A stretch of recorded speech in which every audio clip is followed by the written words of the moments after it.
Buddy, it's Naomi and Steve again. We're here at the Haunted Victorian Mansion with the former owner of the Haunted Victorian, Mark Veau. Yes, I know, Naomi. Nice to see you guys. You too. It's kind of cool because we've heard all the stories from, Edwin and a lot of the paranormal teams that have been here Yeah, before, and we've never experienced or heard any of the experiences you've that I had. have. Yeah, Yeah, and kind of started with us back so in 2000. So when did you buy the house? We moved in 2000 Memorial Hmm. Day weekend. Oh wow. So then, but it didn't look like all the wallpaper that you see up and Right. all that. In fact, the room that we're in right now was completely watered away, kind of rotted away with the water coming through the bay. And so we have to you can see the millwork here. Probably can't right now on the screen, but I'm looking at it, and all of this had to be rebuilt, and each piece had to be put back as closely as it was. You could see clearly where we had to do it. The rest of the house was like that. About 1,000 pigeons up in the attic because the place had been vacant for 20 years. So, but Wow. now we're in, and we started the restoration project, and then the haunting started. It's So what drew you to this house? I mean, obviously it's a huge undertaking to yeah, really, you know, for one and, for a regular person to take on. yeah. yeah. That's very true.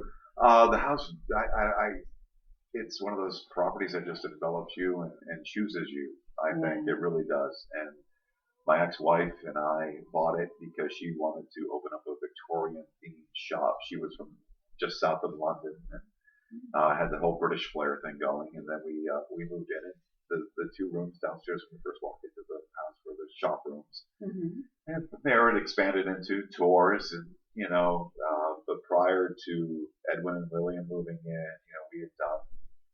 My best guess is probably 6,000 people through the house on tours, and the time I was here, it was constant, and history would fall into your lap. It wasn't a whole lot of research that needed to be done. People would bring it to you. We'd go out, we'd come back, it'd be a box of historical documents. So Wow. the history of the house from when it was built to when Sylvester Pierce had lived here, to P.T. Barnum, to Calvin Coolidge, to Norman Rockwell coming here, was all corroborated.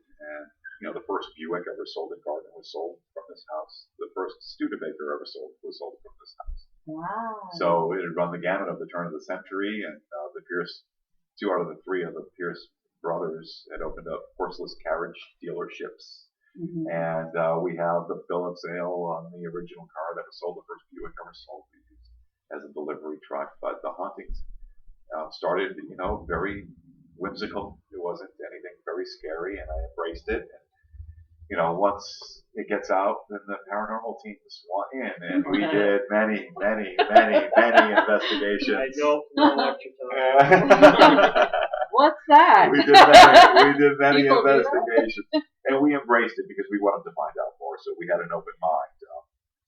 My daughter, who just left Victoria, was here when she was a little girl, and now she's 24, so she had a lot of experiences. And my stepson at the time, Alex, was just a little boy when we moved in. I'd hear him conversing to nobody, carrying on these full-fledged conversations. And who are you talking to, Alex? Nobody. What are you talking about? I said, I just heard you have a conversation. So that's when I started to notice that things were a little unusual. But it was really my friend who was a contractor on the house, Mark McCluskey is his name, and he's the one who convinced me to get it checked out. So we had the mediums come in, and then paranormal teams came in, and the more they came in, the more information we had, and the more information we had, the more I got into it, and it just was constant for the whole time that we were here. Wow. So did you notice that the paranormal teams came in, the information they were giving you could be backed up in certain ways? Yeah, a lot of them because working in broadcasting for a living, we did do a radio broadcast here, and after it was the first couple of paranormal, investigations that went through the house, and so we had some information that I told on the air. This was the days almost pre-internet, so to speak. It wasn't like it is today, and we were able to get a psychic from Colorado to come in, and I told the stories, and she, not ever being here, knew exactly what I was talking about, had corroborated it, didn't mention anything to her. And the room that we're in now, a very important room in the house. They're all important, but this room is where Mr. Sare self-combusted, back in April '63, and right, yeah, right, that's right in this room here, and that led to me meeting his nephew, who was 10 at the time, and his nephew became a firefighter stationed at the same firehouse that responded to his uncle's passing, and a lot of the EVPs, as you guys know, in this house, a lot of them were, and Mr. Sare, and just things just started happening like that. Now I've seen the boy. I have photographs of the boy. And then we had Maddie, who was here at the time. Cornwall was her name. We corroborated that through census records from 1880. So, she was the ruler of the roost in the spirit world here when we moved in. And they kept everything at bay, and protected the house. So I made my peace, it's like, look, we're just here to restore the house to what it was like, to make it beautiful again for you. Mm-hmm. And I always came from the adage that this is your house. We're just here for a while, Right. And so unfortunately, my time here abruptly came to an end under circumstances not paranormal related. Some other things that were unbeknownst to me, but we embraced the time, and it's great to be back. My first time back in the house today in probably 6.5 years. Wow. So how'd that feel for you? It was very in? bizarre, Naomi. Yeah. It was bizarre coming in. I took my time coming in a rush right in. When Victoria was here, she rushed right in as she wanted to see her old room. But I wanted to kind of soak it in a little bit. And it's a different feeling sitting here talking to you, in this room and in this house. But this is a house that is loved, very much so, and by hundreds and hundreds and hundreds of people. So it was a privilege to be able to own it for the time that we owned it, and I've always treated it as such. And Edwin and Lillian have done a great job with the furniture in the house, and I know that their experiences, some were similar to mine, but others were not. So I think they had a different experience here than when I was here, but certainly all based off the same. Right. So if you have an open mind and you come in and you enjoy it, I mean, just the architecture alone will blow you away in this house, there's no doubt. So I'm sure you guys have investigated before. We were here a little over a year ago. I want to say our historian actually contacted you to get a little bit of information. Oh, it could have been. I do a lot of talks and interviews in my house. I'm going to call it the radio station. That's how I met Joni, who did a very successful book signing today. Oh my gosh. Incredible turnout. Wow. Beautiful day. That we drove up and we're like, wow. Yeah. I was like, down the road. But then I remember the days where we were here, and Halloween was always the biggest time of year, and I get home from work and as early as I could those nights, and there'd be people lined up around the block trying to get in for trick or treat candy, and we had fun with it. Did you do any haunted houses or anything? We had the best Halloween parties you could ever possibly imagine.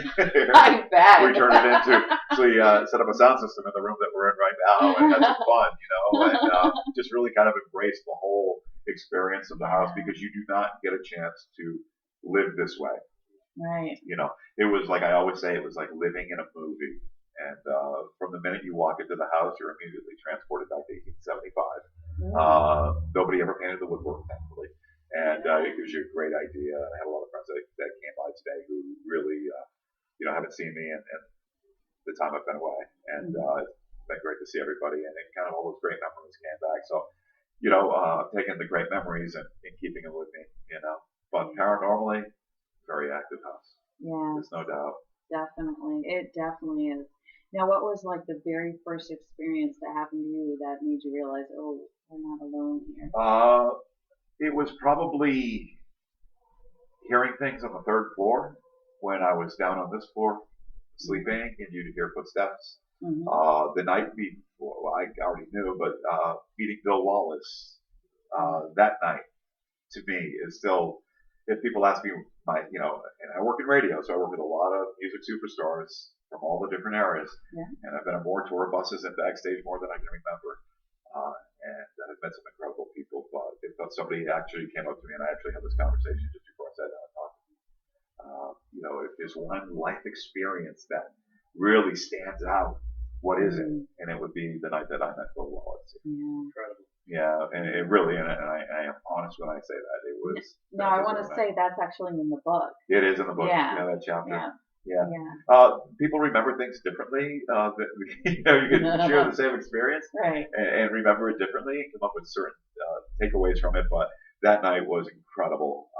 I've never been more shell shocked in my life than that night.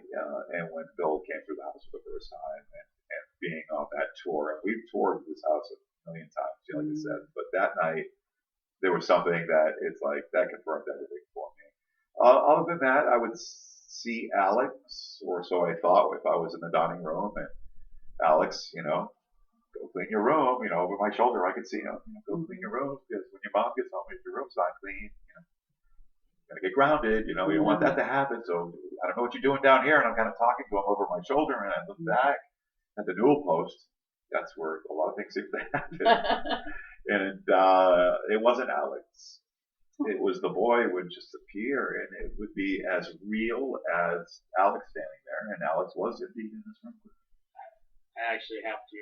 I've seen the little boy in here, and when we were doing our investigation, the chair that you're actually sitting in is right there by the window. Usually, I was actually going to sit down because of all the stories that Edwin was telling us. I was like, well, let's sit down and sort of take this all in.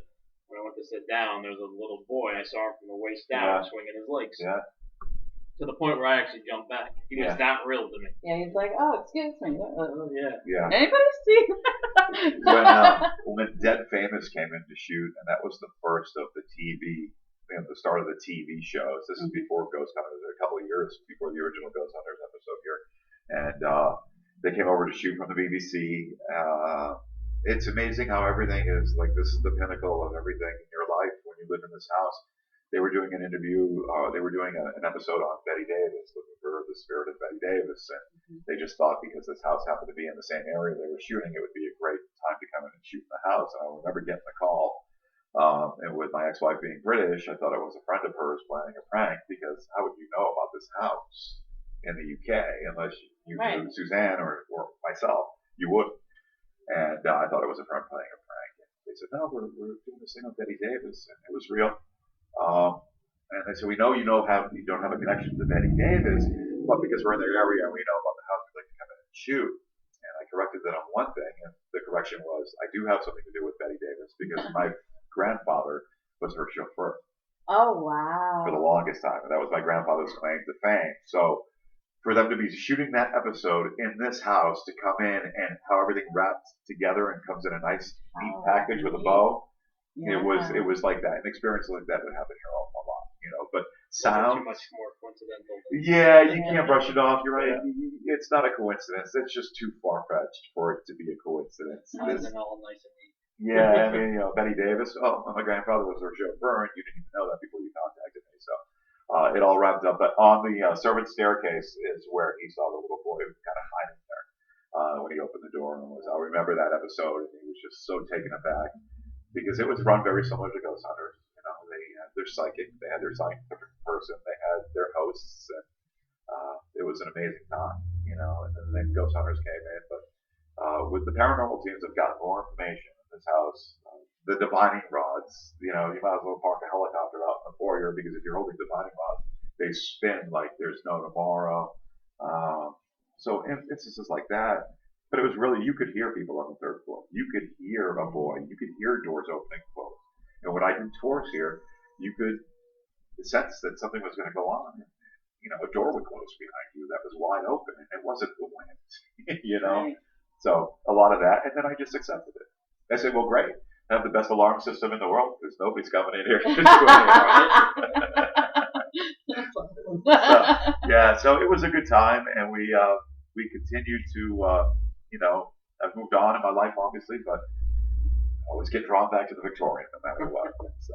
Now, has your ex come back to the house at all? No, not that I'm aware of. I don't think she's been back in a long time. Like I said, Victoria was here today, which was great. She loved it. But no, I don't think Suzanne's been back. Now, did she accept the spirits in there? Yeah, I mean, and then toward the end, she was sort of like, we were kind of ghost hunter down, a little bit. I did, she's not in the episode of Ghost Hunters, the original one that shot here during season 3. Because at that time she just had enough. she was just done with it. But we embraced it for the years that we were doing them, and we would do them frequently. And the more that wanted to come in, we tried to accommodate everybody. We never, charged anybody to come in. I mean, we got your typical location fees from Dead Famous and Ghost Hunters, but we were more interested in the scientific and the corroboration of the information than we were everything else. And I can tell you how many people I take on a tour here. It's like, you got to charge for tours. It's like, it's not, we just want you to enjoy the house, because our mindset and our attitude when we came into the house was, this has been here long before we were here. This is for the town, really. That's why we opened it sort of up to the public. Very similar to what today's event brought. But we embraced it. But I think at the end, Suzanne was a little bit tired of it, and I wasn't. I can imagine, though. I mean, it's like living the TV show every day. Yeah, it is. It is. And people knocking on the door, can I come and see the house? And, we would accommodate as many people as possible. And then when she opened up the store here, obviously, we wanted people to come in. So it was the best storefront you could possibly hope for. Come in, see a historical place that you're not going to get to see in everyday life, and embrace that part of it in the history. But I'm such a big history buff that the history of the house, even if it didn't have paranormal, experiences here, the history of the house was just so fascinating. With all the dignitaries and all of these famous people that used to come here, and just think P.T. Barnum used to shoot billiards on the third floor, the floor above where we are now, frequently with Sylvester Pierce. And then having a sitting president come and tour the house. But it was easier back then because everybody moved by train. The circus still does, and the circus did then. Calvin Coolidge, his train stopping, wanted to come and see the house. And then, of course, Norman Rockwell being here as well. So, it's the coolest house in the world. It is. You have to agree. I mean, I've been to the break. I love the Newport mansions. I love the old, Gothic, nature of that. And, you go into a 75-room summer home that the Vanderbilts had. It's not on the same scale as that. But there's a different feeling here that you don't get at the Breakers or any of the other Newport mansions. And in fact, when we first opened the house up for tours and things, they had sent some representatives from the mansions. It's amazing how far this house reaches. From all across the world to the UK and back. And, it's just, it never ends. And obviously it continues because we're still here talking about it. Exactly. So, I know we get drawn back, and we want to see this brought back to its heydays. Yeah, and that was the goal, and it's going to take a lot of work and a lot of time, and we're hoping that and I wish nothing but the best of luck to Edwin and Lillian. Actually today, ironically, was the first time I had met Edwin face to face. We'd have many phone conversations, but I had never met him face to face because the night of the closing, me working in broadcasting, was a very busy night, the night before Thanksgiving. And they got stuck in traffic on their way. So I signed what I had to sign, and I left. And then I was able to, follow up with him on the phone, and he would always call me up. Did this ever happen to you? Did this ever happen to you? And I'd be, yes. No. yes. No. Yes. It's like Morse code. Now, prior to you, I want to say the house sat empty for quite a while. Yeah, a couple of decades. We moved in when it was, like I said before, any of the restoration work had been done. And it was owned by the Stemmermans. Jay Stemmerman owned it prior to us, but he hadn't been back in decades. And a lot of his paintings are still here. Some bizarre works. I have probably the most bizarre of the works still with me. I was going to bring some of them here today. I brought one that was done by Jane Stemmerman. Love to see them because I've heard they are. Did you see the one I brought today from Jane Stemmerman? It's downstairs. I'll show it. But I have those still because it's part of the history of the house. And when it had to leave and leave the premises, here, and I took those, some of those with me because they were mine at the time, and kept them in part of the history of the house. And they're in really good hands. But I'm thinking of bringing them back out, so maybe we can have another event here, and I'll bring them up what I have left, and then we'll display them because you could look at these paintings for hours and still not see everything. And they were fascinating works, and there were hundreds of them. Now, did obviously you guys lived here. Did you all live here on the first floor? The second floor, as in your bedroom? Yeah, the bedrooms are set up pretty much similar to what you see today. This is where we are. This is the master bedroom. We never made it into the master bedroom, but we do the bathroom that's on the other side of the wall there. Our bedroom at the time was the red room over there. which has a lot of different connotations. If you say red room, in this context with The Shining and all, and Amityville Horror. But it's this was laid out. But I had my offices on the 3rd floor, and but I've met people. One of the cool things about it is with this house, I've met people who stayed here in the 70s. I met a guy who drove up one day in his big Buick who took about 2.5 days to cross the street with his cane. He wanted to see his room. And at the time when the house was a boarding house, you'll notice the numbers on the door. Yeah.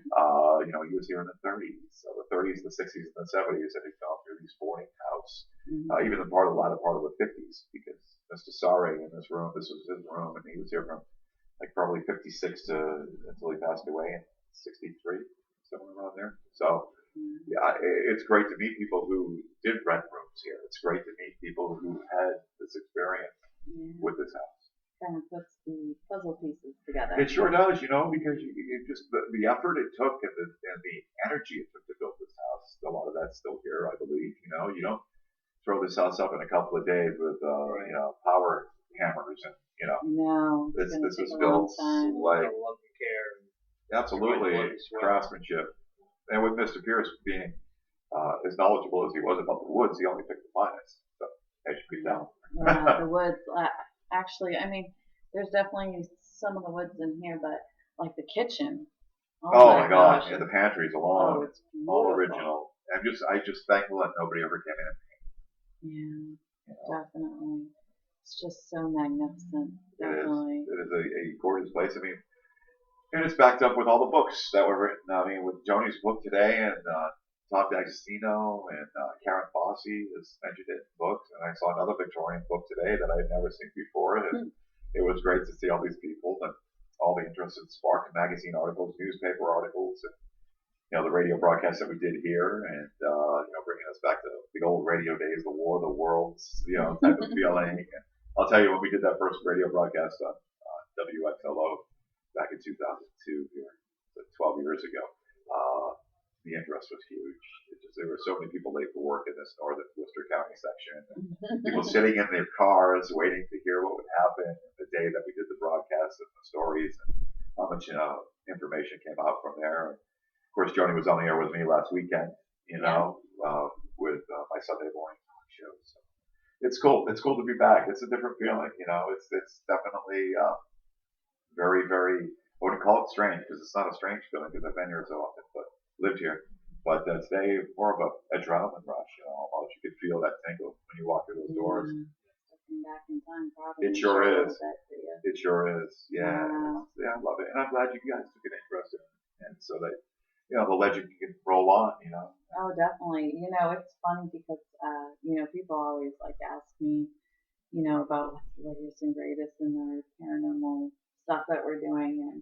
And I can't tell you how many people I told about Joni's book, and they would go online and buy it right then and there, and I'm like, if you really want a really good book filled with true stories, right? That's what I like about it. Not to they're mention, factual. Links to if you get the one online, not online, the Kindle, you can actually push the link to get the EVPs, the videos.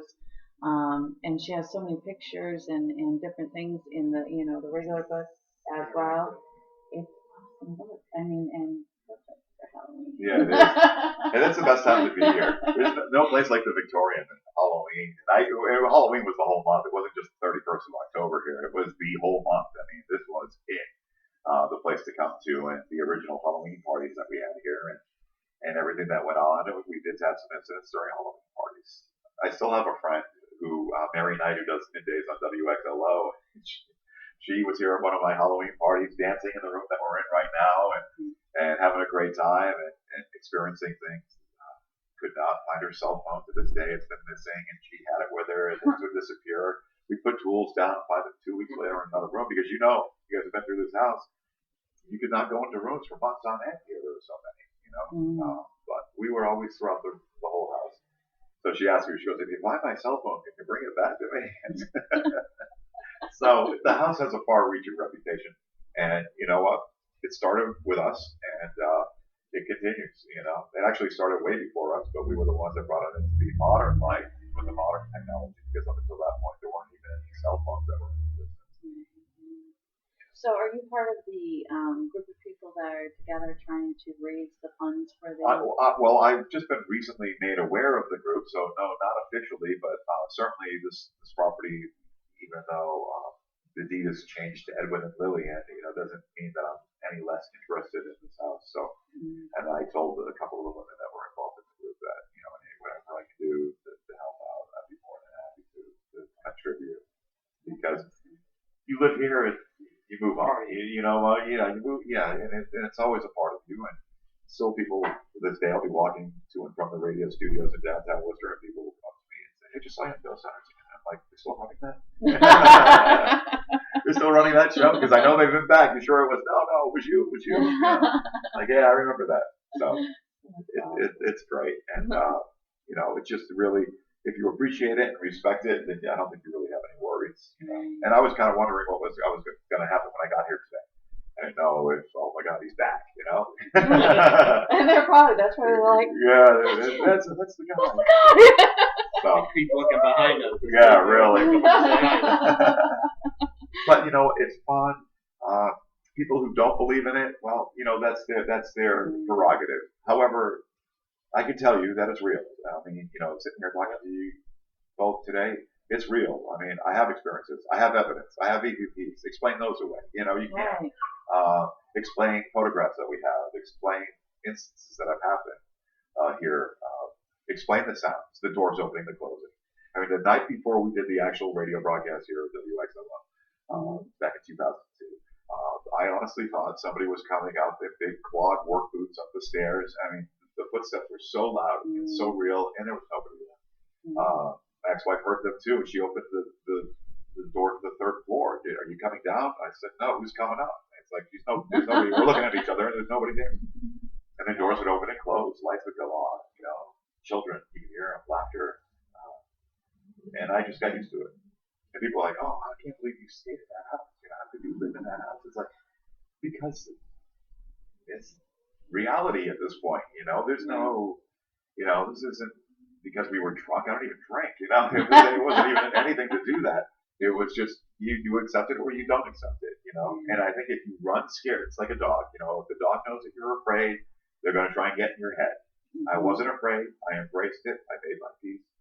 And I said, "We're just here to bring it back to health, bring it back to where it was." And I was fine from there.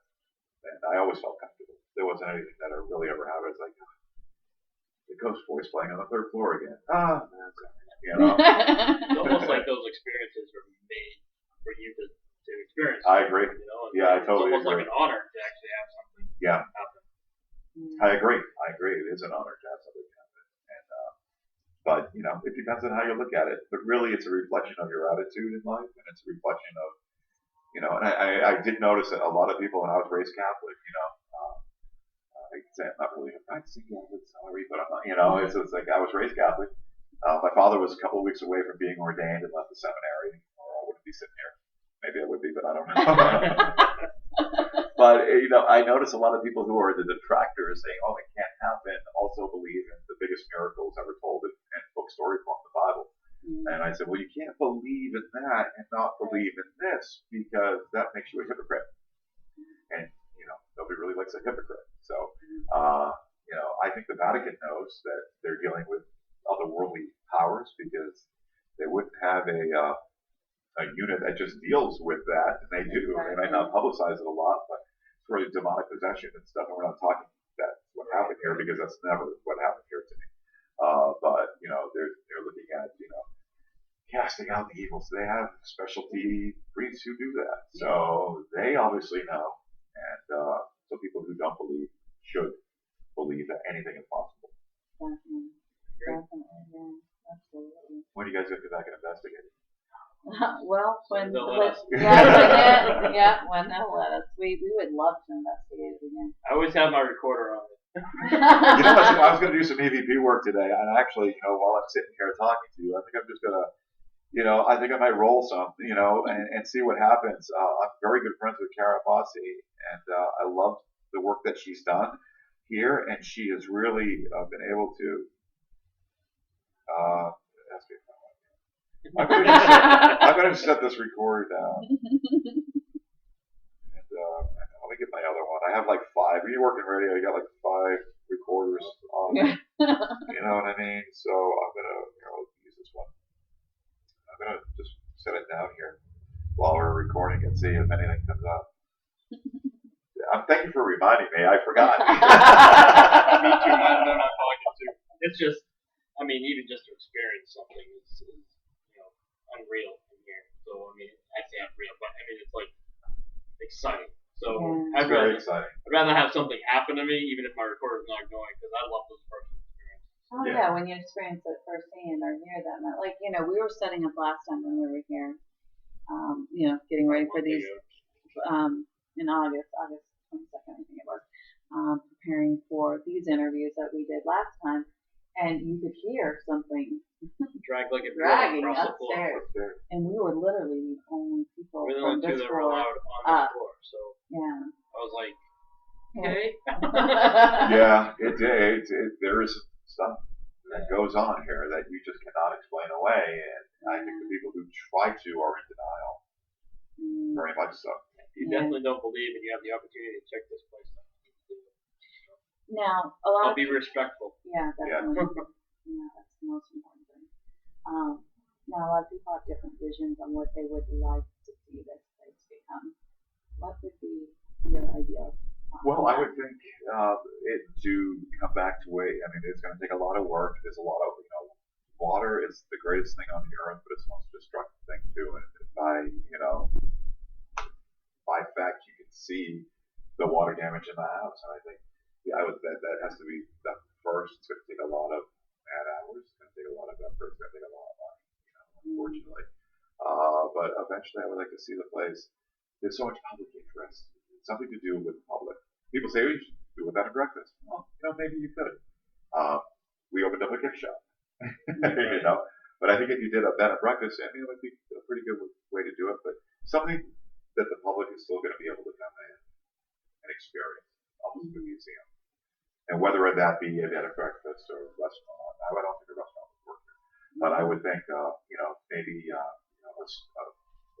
maybe if Lillian could sell her antiques from here, like my ex-wife did, Suzanne. I mean, that's what brought a lot of people in.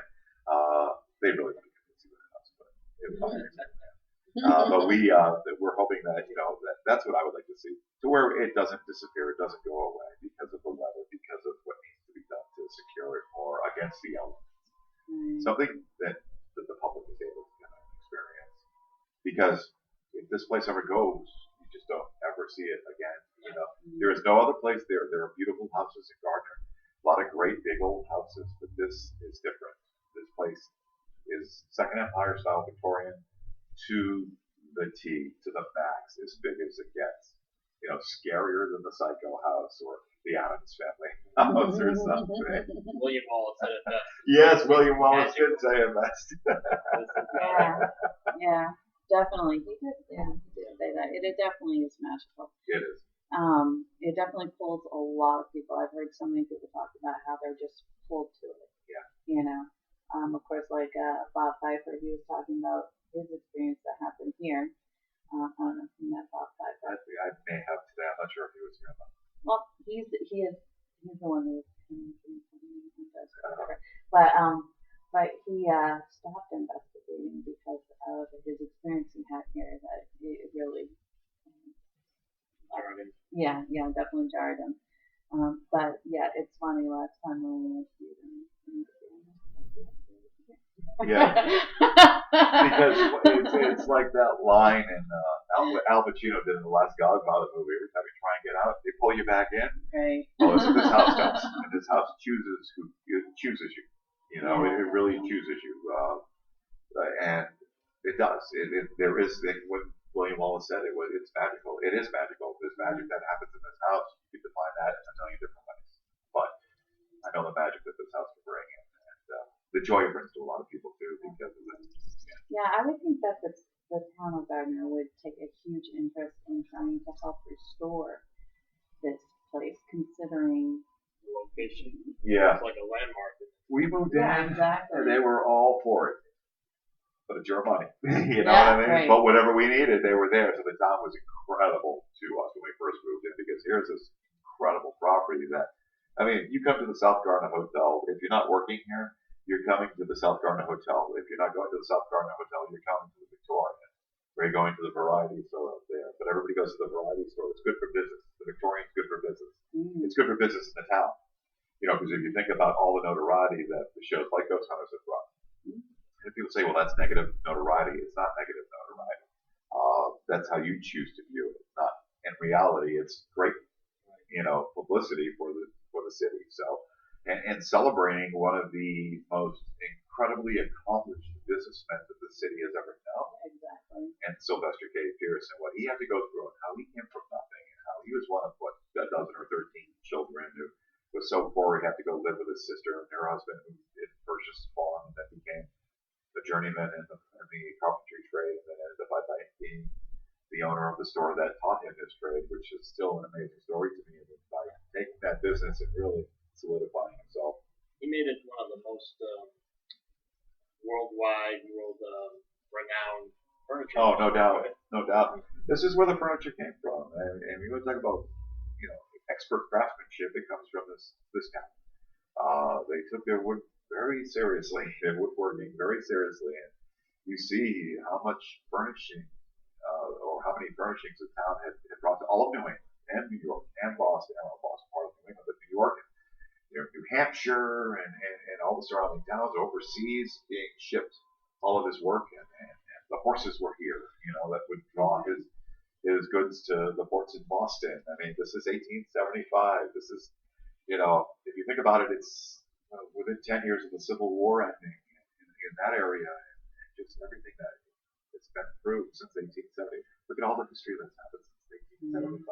These walls could talk. Oh yeah, they do. They do. They do. Now, do you know of any of the history of the tunnel that's in the basement? Yeah, the tunnel's there. It does exist. It was closed off when they built the new streets because the infrastructure of the town did not have a tunnel underneath the dirt roads that were supporting the traffic that we have today. Mm-hmm. So as far as what it was used for, I don't think anybody's ever really going to know. I mean, it was used for maybe him secretly popping up at work to make sure that everything was fine. It was used to funnel heat from the chair factory to the house. I don't believe that because it wasn't efficient like that. It couldn't happen like that. The tunnel was too big. But we saw it. We saw the tunnel when we redecked the front of the house. Put that big V down in the cement. And you could see clearly where the tunnel was and where they had blocked it off on the road. The other thing was used as transportation in the winter when he was able to just walk underneath the road to go to work instead of having to cross. So there are a million different theories on it, whether any of them are true or if it was used as a completely different means of, transportation or underground railroad. I mean, you can go on forever and ever and ever about what that tunnel was used for, but I don't think we'll ever really know. But it's there. It does exist. It's there. For sure. Yeah, Deb's coming. Bill Wallace. Bill Wallace. I'm doing an interview, Bill. Jump in on it. No, jump in on this, Bill. Actually, I heard you guys were doing an interview, and I said, I should jump in. Why don't you sit down, Bill? This is Autumn. Sweetie. And I knew Autumn when she was not as grown up as she is now. Bill's on the other side. Bill, you don't want to be on the camera? You should be on the camera. Bill. Come on. Nobody's going to be looking at Mark if I get in front of the camera. Yeah, that's right. That's good. I've already done my share. Yeah.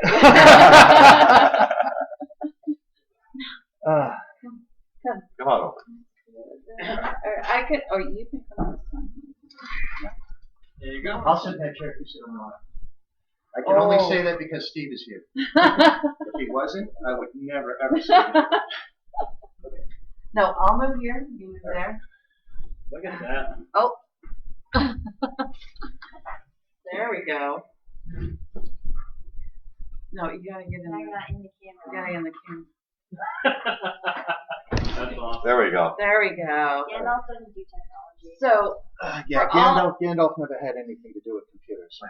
for all our listeners, we had Bill Wallace on our show recently. Hello, all our listeners. So now you have the face. I'm very sorry. Okay, that's it. Now we can just get this and it'll be fun. So I would love for you guys to real quick kind of tell us the story of the day you came and talked to Yeah, him. that's you know what? It's funny because when I haven't seen Bill in the years that I've been away from the house, and when he was here, and I found out he was coming, Joni had mentioned it, and I was so excited to see him, and then I was a little dismayed to find out that a lot of that story had gotten taken out of context to the point where it was like he thought I was mad. I'm like, no, it's like this guy has made my life like so much richer. Seriously, and I was like, where did that come from? I don't understand where it come from. And we were talking, and Bill said, well, a lot of people choose to recall the negative and not the whole story and what the positive was. And I'm like, but there wasn't anything negative about it. Mm-hmm. So he was hanging at the pizza shop across the street from the house, and I come home from work late in a bad mood. Maybe that's where they're getting the negative. Because that's what old guys do. We hang out at pizza shops. It's very good pizza. Yeah, it is good. And I think maybe people got the misconception where I felt maybe we got off on the wrong foot because he was like, doing the Addams Family theme as I crossed it. You got to understand my frame of mind. My frame of mind was, I unfortunately I smoke, and I had run out of cigarettes halfway from Worcester to here because there were 2 car accidents that made my commute that usually is 45 minutes into a 3.5 hour or 3 hour 45-minute commute. Oh, So I was having a nicotine fit. I was hungry. It was late on a Friday night, and I came out the front doors, and as I told Bill, I said I'd never come out the front doors, but this night I did. And he was singing the Addams Family thing, or doing the Addams Family thing. I can't believe this guy is doing this to me, and I took offense to it. But then it was all good, and then he came into the house, and we did the tour, and it was the most unbelievable night of my life. And you can take it from there, but then he says, "Oh, people thought I was mad, or I was mad at them," and I was like, "No, we just got off on a. Maybe I took offense to the Addams Family thing. I might have said, do I look like Gomez to you or something? But other than that." Ironically enough, okay, and you say to take over the story, and he says, "Oh, this guy was doing the Addams Family song. I did the da da da da, Yeah. da da da da," and I stop, and he's halfway across the road, and he's looking down at the ground, going da da da da, da da da da. So, I mean, God bless him for a quick wit. Okay? And we started talking about it, and he said, "Well, I just moved into the Victorian. We were looking up at the side of the house that has the widow's watch." And a friend of mine, Mark, a very recently ordained pastor, Yes. was with me, Yes. and we were invited into the house. Mm-hmm. And this is where I thought, now, Mark tells the story. When he tells the story, he talks about the frame of mind he was in when he heard somebody busting his chops about Addams Family. Right. And I thought that the thing that people were hanging up on, that they were focusing on, was that I was so rude to Mark. Well, what happened is I came through the front door, and without his permission, I never do this, okay? I walk into somebody's house, I'm respectful of their space. I walked through the front door without asking him, with nothing. I just up the grand staircase, come over, and sat down against the wall and started talking to him. I said, "Here, look at this." And I'm pulling my hand back, my hair is doing, the Philistine thing. And, "Well, what's going on?" I said, "Well, she's been trying to talk to me for quite some time, and this is what's going on." Okay? Maggie. Okay? And that has been changed because someone found a name in a register somewhere. Yeah, that that was said Maddie, Matti. Okay, and it's not what she was saying. And but I played tricks too. Okay, on some of the people in the paranormal world, as far as this place is concerned. So I don't blame them for trying to validate things with a historical record of some sort. When I was on the TV program, I don't know if I told you guys this. I was on the TV program, The Haunting. Yeah. And I told them, "Oh, the second floor is terrible. Oh, the cellar is it's the 7th level of some sort of Dante's place." And so immediately, okay, all the sensitive people were walking into the house and, "Oh, I can't go down in the cellar. Yeah. That's where Dante lives." And, "But the second floor, I can't stand it." So, dirty old men with their little red herrings. But I honestly thought that was what Mark was referring to, because I it is so out of character for me to be disrespectful to somebody's. We had a great time. We had a great time. Great time on that tour. I want to say he was saying that's one of his most memorable moments of his life. And I told you that earlier. Right. And Autumn, his daughter, is here. Now, when Autumn was on the other side of the camera, when I was there, she was just a little girl. And now she's all grown up. And it's same with Victoria, who was here earlier. She was a little girl when we moved in, and now she's 24. So it just really is an amazing thing. But yeah, definitely. And I was like, how did this get mixed up? It got lost in translation somewhere. Wow, it's awesome. Was I angry at first? Yeah, I was. But people got to go beyond the story, because what happened after that point, it wasn't angry because I didn't like him. It was like, this guy's busted my chops. I can't believe it. I can't believe it. Not and I like was like, him, huh? I'm trying to restore this house, and I've built this. I don't freaking think so. You know what I mean? And then but what happened after that is the story. Okay. He's not Gomez. Tell me, what did you have in the attic? What did I have in the attic? The trains? Oh, the trains, yeah. I don't know. Dad, you're cousin it now. Yeah. Well, yeah. He looked the same. Beer was longer when I first met him.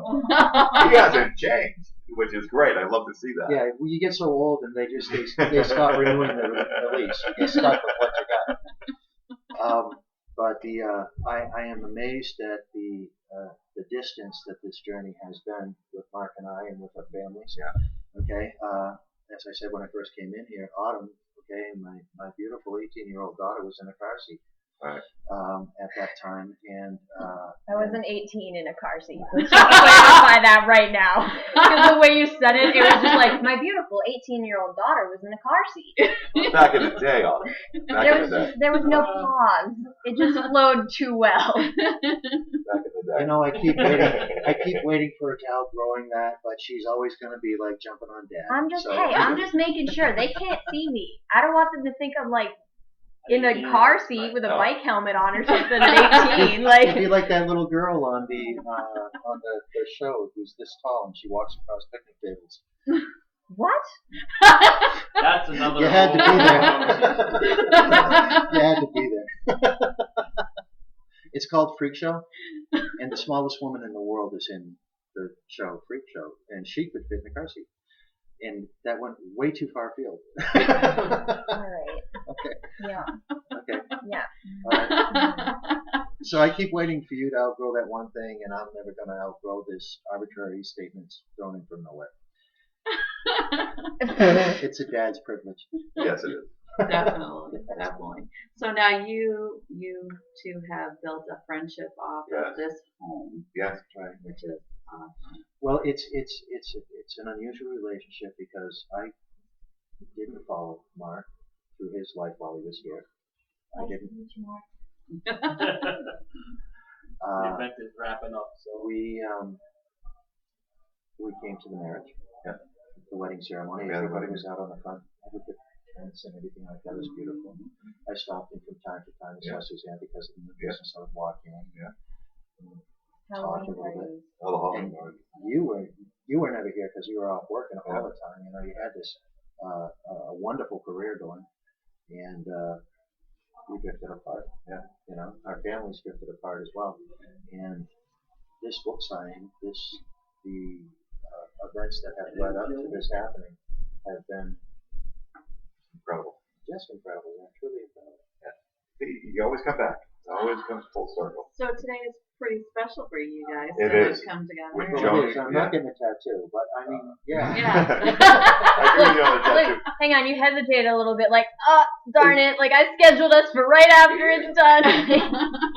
It was when Joni was on the air with me on my Sunday morning radio show last week, and prior to that interview, she said that Phil was going to be here today. I said, "Wow, I'm going to be. I'm not missing this for the world because I miss him so much. You know, I really do, and he's just been such a great. You know, he can say we did drift apart, and I haven't spoken to him for the first time today in years. You know, obviously, but here's the thing. It always comes full circle, and it's almost like I never not stopped seeing him. You know, so I can guarantee you today, Naomi, before I leave to head back on the little run, be getting all of his contact information. information to stay in touch. Get ready for it. You know, this is where you know you have respect for the other person. I mean, in my life, you have respect for the other person. I didn't hem and haw around, Mark, I heard you had a problem. I walked upstairs, and as I'm walking up the stairs, I'm like, Mark, you got a problem with me? He's like, what? Okay. And, you know, just the way he said it, I said, okay, that's people telling stories. Because some people like the smell of the crack pot, and so they just like to stir it. And me, that's never been my way, and it's never been my way. Never with been. I've always been honest with each other. Yeah, definitely. So very important. PC, he's just as much of the history of this house than any other person ever. Definitely. So, Wow. I'm the politically incorrect one. and that's what I like about it. That's what I like about it. Well, I'm glad that you guys were able to. Yeah, this is an connect. historic. For me, this is historical to see him again. Yeah. Now, we got to wrap it up because everything's over here. But you mentioned about you being a radio DJ yourself. Did you want to, kind of promote yourself? It's basically the same as Ben since I've been in the house. When I first moved in, it was I worked for free. I program and do afternoon drive on 98.9 WORC FM. I'm the program director there as well. And because of the 3-station cluster we have through Cumulus Broadcasting, which is WXLO 104.5 and 100 FM The Pike, I work for all 3 radio stations. And I've been there a long time, maybe 13 years since I'm coming February. So, but I've been broadcasting pretty much my whole life. So people can catch you. Yeah, every day 3 to 7. We have some great stuff, and all the stuff on XLO and all the fun we had here broadcasting live, and of course WXLO in North County and Worcester is just huge. So, yeah, definitely. Now, you had mentioned something that I thought was very interesting. We had a talk show segment Yeah, on Sunday mornings. on Sunday mornings. Yeah. Right? So that's We're going to have to get you on the show. a little. They'll record it during the week. Okay. I don't have anything interesting to say. Yeah. But I think that's interesting. We have a because, I mean, 2-hour show to say otherwise. Can you bleep things out on the radio? Because you might need that for him. Yeah, as a matter of fact, I'm still apologizing. For saying Yeah. There we go. Okay, on Steve and Naomi show, I just turned purple. I'm like, I can't believe I did that. But yeah, you're gonna have to have like that 8-second delay so that when Bill says something, recorder. Entire. I like that you have that expansion to, playing radio and telling the news and doing the things that you do in your normal programming. It's got to be so completely different than trying to fill an hour or 2 hours of air like Steve and Naomi do. Okay, with something that's interesting enough to keep you interested. Exactly. Yeah, and it's a great forum. Like I say, work with the biggest rock stars in the world and the biggest music personalities in the world, and spin the music and give away trips and give away whatever we're giving away, concert tickets. I'll take it. As soon as you said trip, all 3 of us went, Maybe we're in Florida. Fellow 10? My fellow 10. I'll take if you ever have I don't know what kind of music you're playing there because I'm not from this area, but if you ever have LL Cool J and I don't think he'll be stopping by anytime soon, but Shamefully Oh, losing Naomi, it. did I mention that Steve's getting right there? Mellow. pat my head. yeah. Well, guys, I want to thank you for taking the time and coming. Thank you very together. much, and I really wasn't expecting that. I was coming up to get Yeah. this information. We have people in the wings too. So. There you go. Is it all right? Thank you And for both very Autumn much. in the background here. And Autumn, You'll have to come out and show your face. which I still think is one of the coolest names I've ever heard. It's Autumn Rose. Yeah, that's even better. Oh. That's funny because Victoria was There you Victoria are. Rose. Yeah, I remember Yeah. that. All right. All Well, right. Thank you, Naomi. Steve, thank you. thank you for everybody watching. You all have a great day.